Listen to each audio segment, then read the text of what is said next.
57, 68, 78, danke für die Mitarbeit. Helma! Was ist los?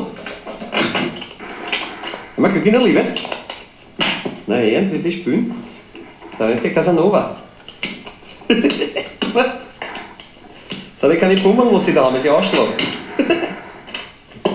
So, da war's da. Und gib ihm. Verfehler, dreh mal zu. Na, was ist? Dreh mal zu. Dreh mal zu, was? Ja, dreh mal zu.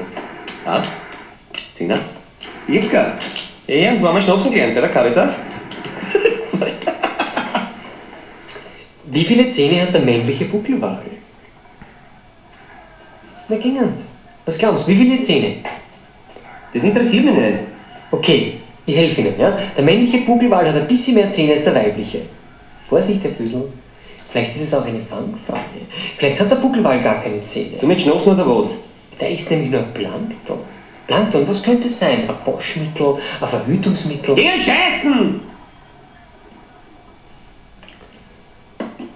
Herr Füßl, ich habe keine Lust, mir meine Dienstreise vergällen zu lassen von einem ungustiösen, primitiven Trinker, der es nicht geschafft hat und seit 15 oder 17 Jahren irgendwo im Außendienst herumkrobelt, krabbelt und seinen ganzen Frust an seine Kollegen auslässt. Ich bin gerne im Außendienst. Ich bin ein Cowboy. Irrtum, mein Lieber. Sie sind ein Versand.